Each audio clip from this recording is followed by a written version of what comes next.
Hi, my name's Ian, and apologies for the relative silence here on this channel for the last few weeks or so.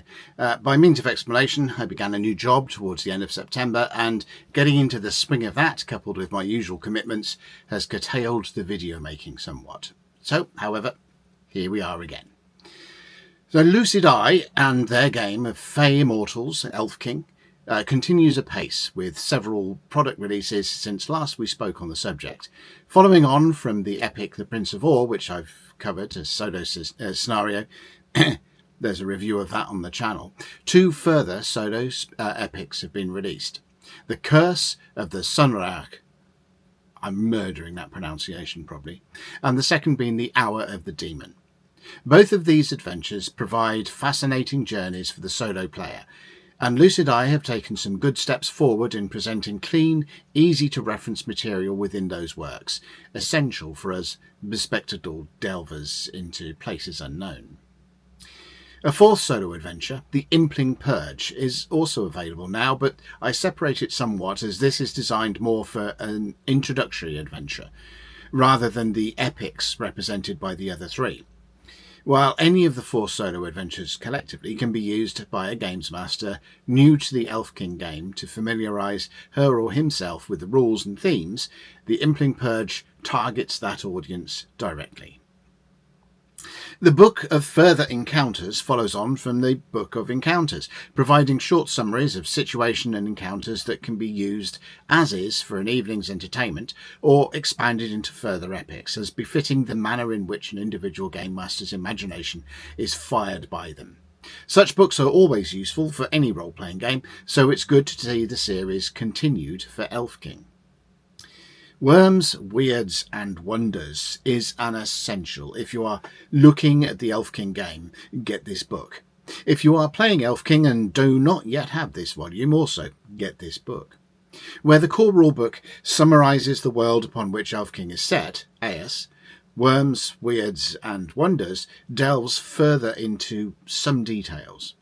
While you don't get detailed region-by-region views as you might have come to expect from, say, sourcebooks dealing with the Forgotten Realms of Dungeons & Dragons fame, such detail would somehow feel unfitting to the nature of Elfking as a game and AS as a setting.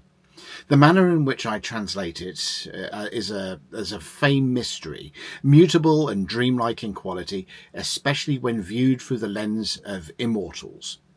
If you are ageless, then even the tides might seem to pass in the blinking of an eye. What we are given within Worms, Weirds and Wonders follows this by presenting a concept of a setting description by focusing on its inhabitants, the worms and weirds of the title, and notable treasures, the wonders, and putting them into the context of the broad map of AS, as opposed to presenting the setting's geography and referencing such things by location. The opening sections of this book describe dragons in AS, what they are within the world, and a selection of notables and their lairs. This is followed by a set of monsters and encounters similar in form and use to those found within the Book of Encounters, and finally, the book closes with discourses on magic treasures of renown, including relics and artefacts. We are thus treated to a targeted tour of a small part of AS through the lens of these beings and items, very much in keeping with the character-centric view of the world itself.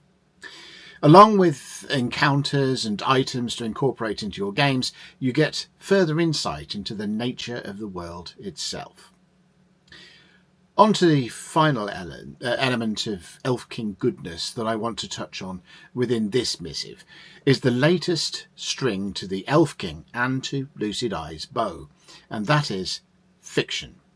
Available through Amazon and Drive-Thru Fiction, Immortal Tales is a collection of short stories by Steve and Joe Saleh, 151 pages in total, ignoring publishing blurb and tables of contents, and so averaging around about 8 or 9 pages per each of the 18 tales.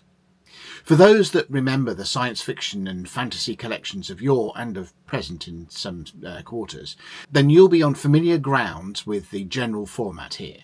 You won't find parables carrying much philosophical meaning or any great wondrous epics.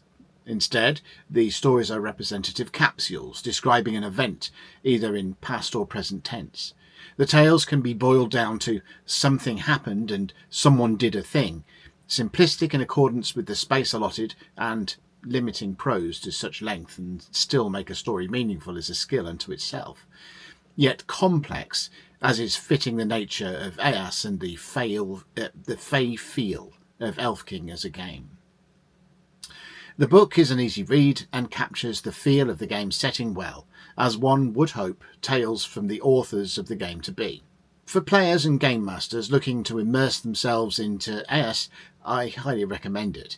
For anyone else, I would say that if the idea of a book that can sit by your bedside, to be picked up and read in piecemeal instalments, where a single short reading session is all that is needed to complete a satisfying tale, then this could be for you.